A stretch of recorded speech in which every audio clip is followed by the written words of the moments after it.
Hind class 12 maths में हम लोग अभी डिफिनिट इंटीग्रेशन को पढ़ रहे हैं।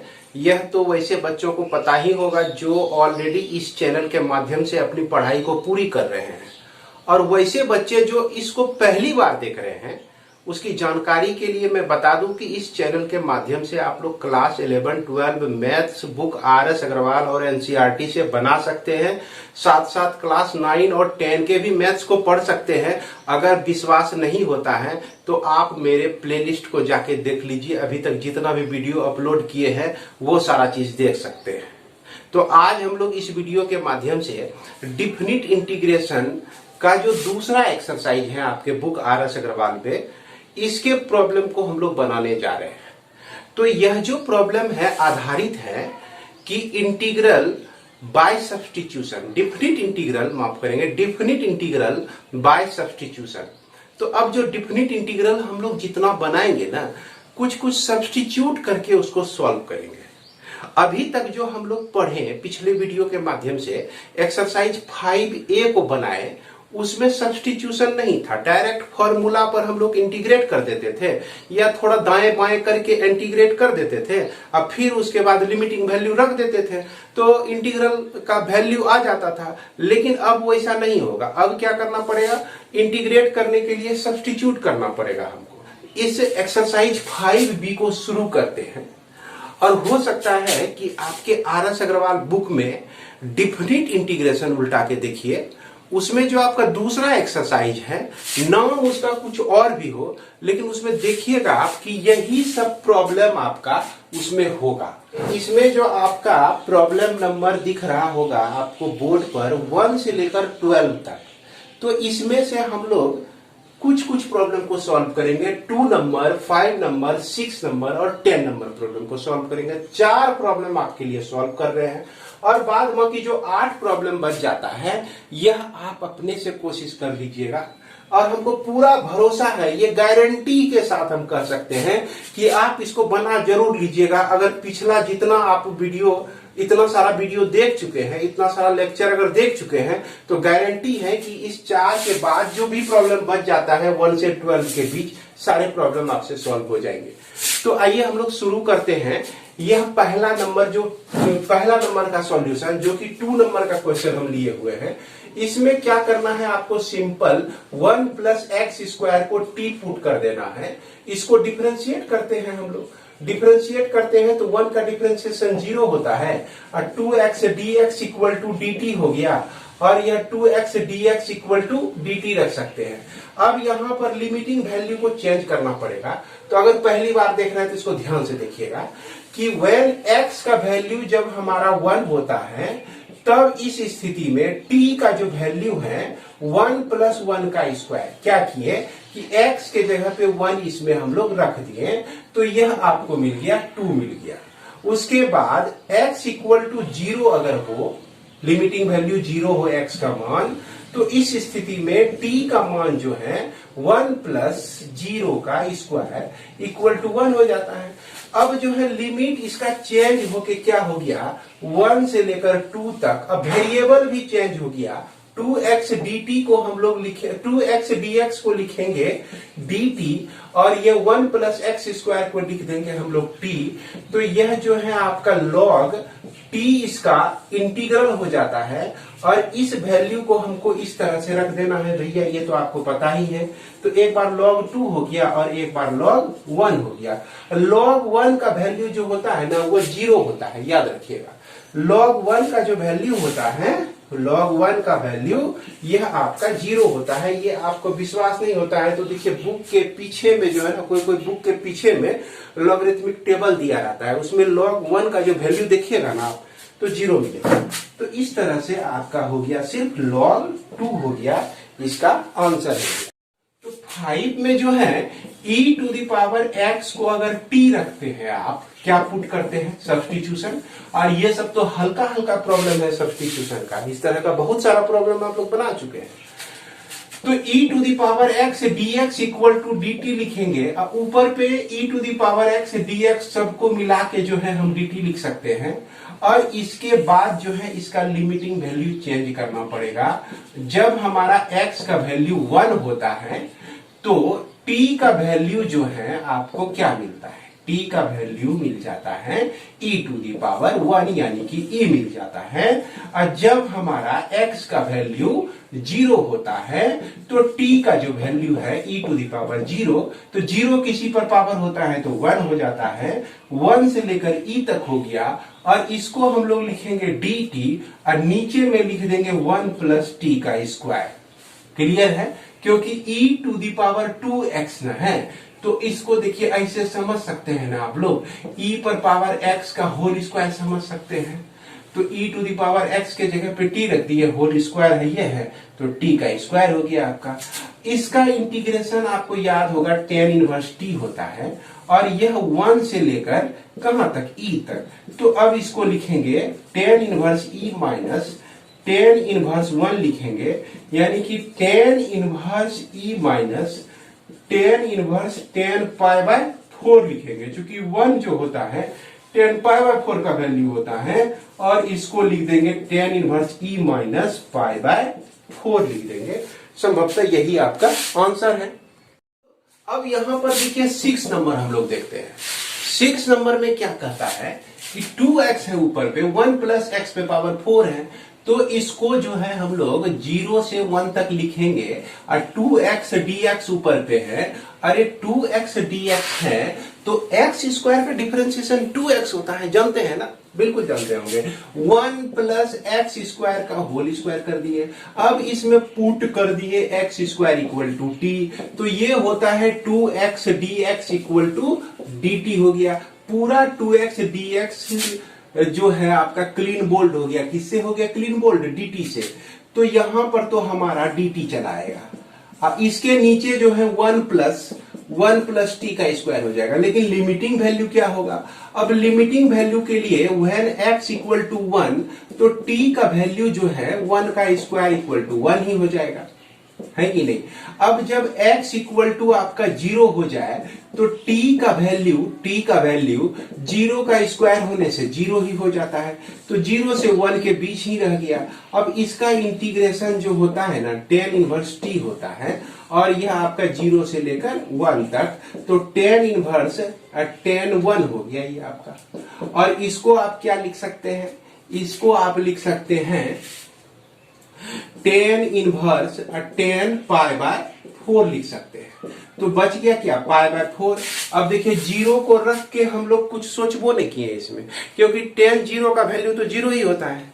तो इस तरह से हमारा जो इंटीग्रल का वैल्यू आ गया, इस डिफिनिट इंटीग्रेशन का जो वैल्यू हो गया, इंटीग्रल का वैल्यू π/4 हो गया। अब इसके बाद चलते हैं ये क्वेश्चन नंबर 10 पे। तो इस तरह का बहुत सारा क्वेश्चन बनाए होंगे आप लोग। देखिए लिमिटिंग वैल्यू हटा के आप सोचिए यहाँ पर कि ये कितना आसान है। जैसे आप cos x को t पुट करेंगे तैसे sin x dx आपका आ जाएगा। नहीं भरोसा होता है देख लीजिए भैया, है कि नहीं। जैसे आप पुट करते हैं कि put cos x equal to t, तो यह आपका minus sine x dx equal to dt मिलता है। अब यहां पूछिएगा ना कि माइनस कैसे आया सर, है ना, नहीं तो फिर उसके बाद वीडियो हम बंद कर देंगे बनाना। हो गया भाई, dt हो गया और माइनस, ये माइनस उधर आ गया। अब इसके नीचे जो है आपका 1 प्लस टी का स्क्वायर हो गया। क्लियर है। अब लिमिटिंग वैल्यू हम लोग रख के देख लेते हैं। देखिए अब यहां π/2 रखेंगे x के जगह पर, तो cos π/2 का वैल्यू 0 होता है, तो ये ऊपर पे मिल जाएगा 0। अब 0 यहां रखेंगे तो cos 0 का वैल्यू 1 होता है, तो t का वैल्यू 1 हो गया।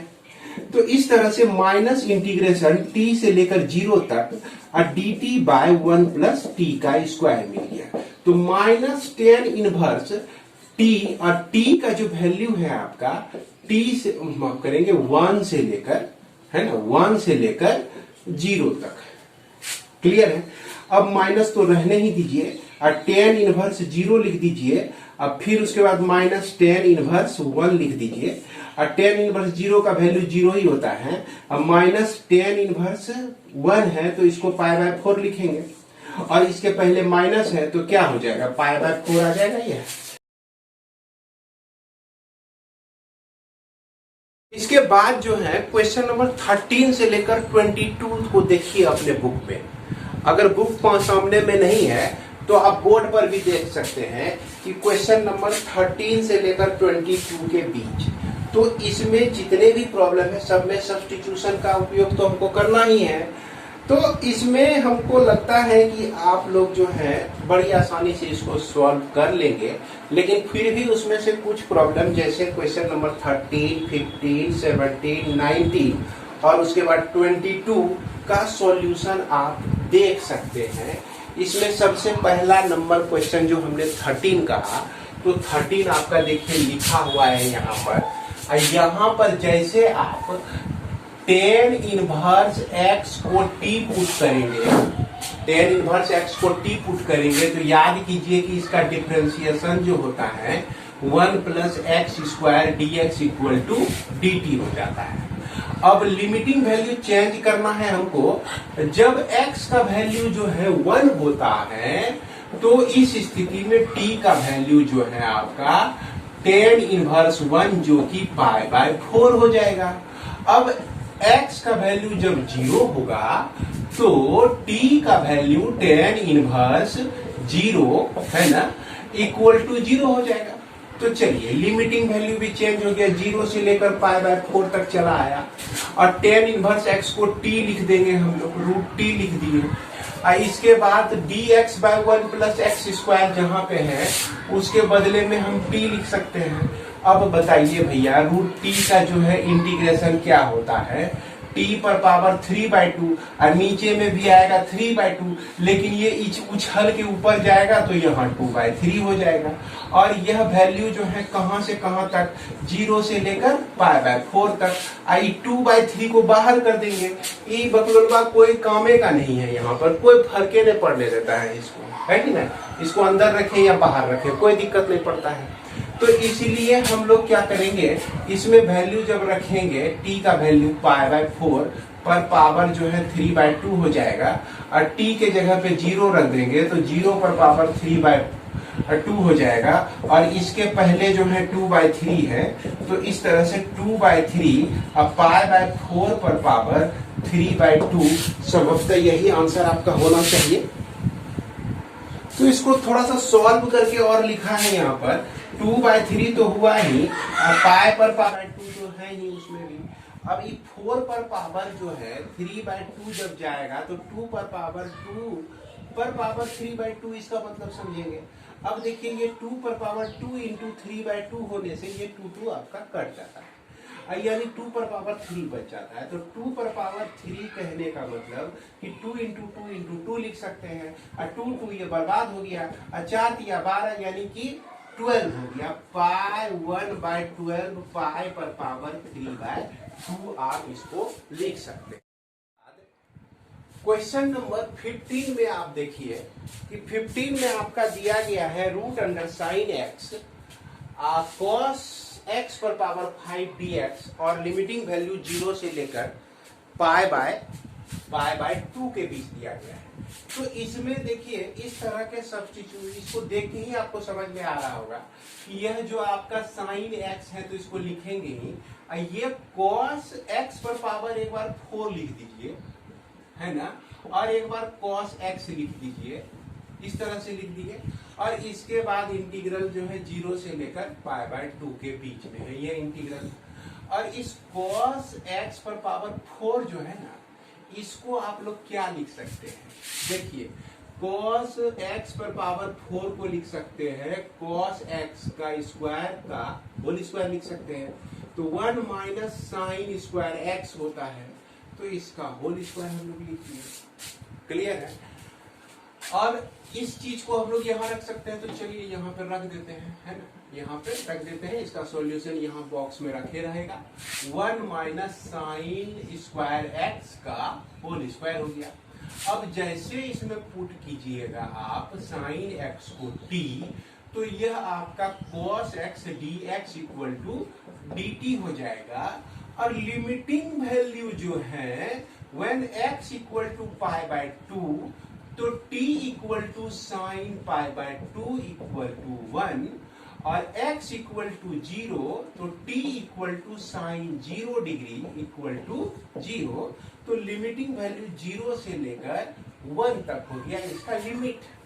अब यहाँ पर साइन x के बदले में t रख दीजिए और उसके बाद यहाँ पर 1 माइनस टी का स्क्वायर का होल स्क्वायर हो गया। अब cos x dx को हम dt लिख सकते हैं। अभी इसका कहानी खत्म नहीं होता है ना। ये आपका t पर पावर हाफ हो गया और ये देखिए 1 हो गया, ये देखिए t पर पावर 4 हो गया, यहाँ देखिए 2t का स्क्वायर हो गया और यह dt हो गया। अब t पर पावर हाफ इंटू 1 करेंगे तो t पर पावर हाफ हो जाएगा। t पर पावर हाफ को मल्टीप्लाई करेंगे t पर पावर 4 से, तो भैया इसको 4 प्लस हाफ जो है आपका 9/2 आ जाएगा, 4.5 हो जाता है। तो 4.5 को 9/2 लिख सकते हैं। अब फिर -2 लिखिए और t पर पावर जो है आपका हाफ इंटू हाफ प्लस 2 करेंगे तो 5/2 हो जाएगा और यही इंटीग्रेशन 0 से 1 तक हो जाएगा।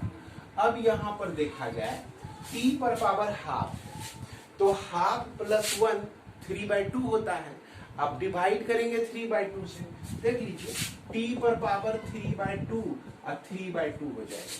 अब फिर प्लस लिखेंगे, फिर उसके बाद 9/2 है तो 9/2 प्लस 1 उतना से ही उसको डिवाइड कर देंगे।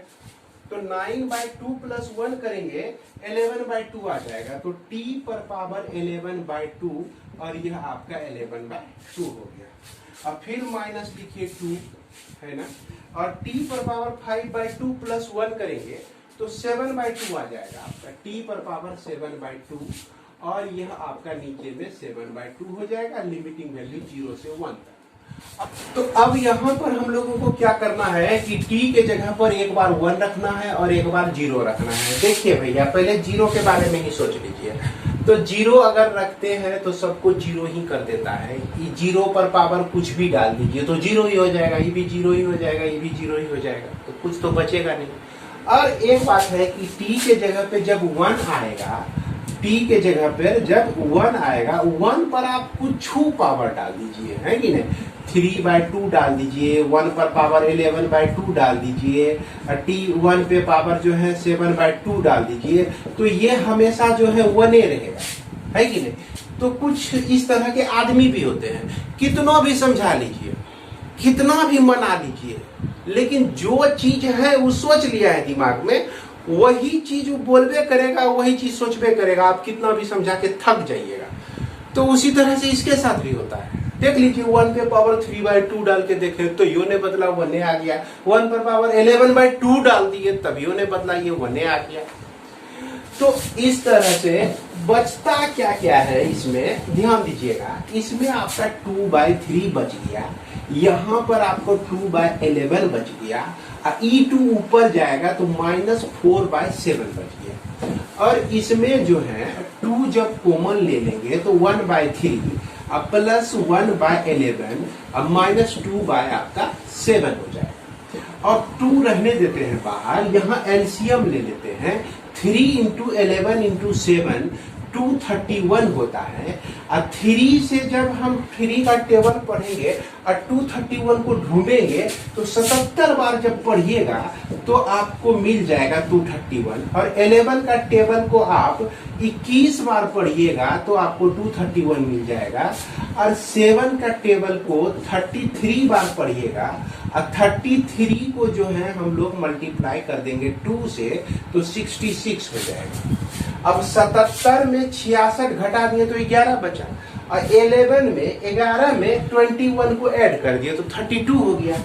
तो 2 × 32 बाय 231 यानी कि 64/231 आपका वैल्यू हो जाता है। तो बच्चों इसके बाद जो हमारा प्रॉब्लम है क्वेश्चन नंबर 19 और 22, इस दोनों प्रॉब्लम को हम लोग ठीक इसके बाद वाले वीडियो में सॉल्व करेंगे। क्योंकि इस वीडियो में पूरा वीडियो में वॉइस जो है उस तरह का नहीं आ सका टेक्निकल फॉल्ट के चलते। तो हमें लगता है कि आप लोगों को ठीक तरह से सुनाई नहीं दे रहा होगा वीडियो की आवाज़, इसलिए इस वीडियो को मैं यहीं पे विराम दे रहा हूँ। तो अगले वीडियो में हम लोग क्वेश्चन नंबर 19 और उसके बाद के प्रॉब्लम को देखेंगे। इसी के साथ वीडियो को विराम देते हैं, मिलते हैं हम लोग अगले वीडियो में। जय हिंद।